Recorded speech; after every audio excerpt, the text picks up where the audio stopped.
ഇടവഴിയിൽ സ്ത്രീകൾക്ക് നേരെ ലൈംഗികാതിക്രമം നടത്തുന്ന 2 യുവാക്കൾ റിമാൻഡിൽ. 18-19 വയസ്സുള്ള മുഹമ്മദ് അൻഷാദ്, മുഹമ്മദ് റാസിഖ് എന്നിവരെ നോർത്ത് പോലീസാണ് അറസ്റ്റ് ചെയ്തത്. 6ഓളം സ്ത്രീകളാണ് ലൈംഗികാതിക്രമം നേരിട്ടത്.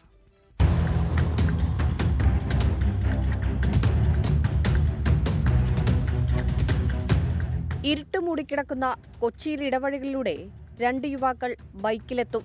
ഒറ്റയ്ക്ക് നടക്കുന്ന സ്ത്രീകളുടെ സ്വകാര്യ ഭാഗങ്ങളിൽ പിടിച്ച ശേഷം അവിടെ നിന്ന് ബൈക്കിൽ കടന്നു കളയും. കഴിഞ്ഞ ഡിസംബർ മുതലാണ് മുഹമ്മദ് അൻഷാദും മുഹമ്മദ് റാസിക്കും ബൈക്കിലെത്തി സ്ത്രീകൾക്ക് നേരെ ലൈംഗിക അതിക്രമം ആരംഭിച്ചത്. നാണക്കേട് കാരണം പലരും പരാതി പറഞ്ഞില്ല. എന്നാൽ കഴിഞ്ഞ ദിവസം ഒരു പെൺകുട്ടി പരാതിയുമായെത്തി. ഇതോടെ 2 പേരെയും പൂട്ടാൻ നോർത്ത് പോലീസ് തീരുമാനിച്ചു. പെൺകുട്ടി നൽകിയ ദൃശ്യവും 500ഓളം CCTV ദൃശ്യങ്ങളും പരിശോധിച്ചതിനൊടുവിൽ 2 പേരെയും ഒരുമിച്ച് പോലീസ് അറസ്റ്റ് ചെയ്തു. പലതവണ ചോദിച്ചിട്ടും പ്രതികൾ കാരണം വ്യക്തമാക്കിയില്ല. ലൈംഗിക വൈകൃതങ്ങൾക്ക് അടിമയാണ് ഇരുവരുമെന്ന വിലയിരുത്തലിലാണ് പോലീസ്. 24 കൊച്ചി. ലോകത്തെവിടെയായാലും ഏത് സമയത്തും 24 വാർത്തകളും ഓഗ്മെന്റഡ് റിയാലിറ്റി പാക്കേജുകളും എക്സ്പ്ലെയിനറുകളും വിശദമായി കാണാൻ ഞങ്ങളുടെ YouTube ചാനൽ നിങ്ങൾക്ക് സബ്സ്ക്രൈബ് ചെയ്യാം.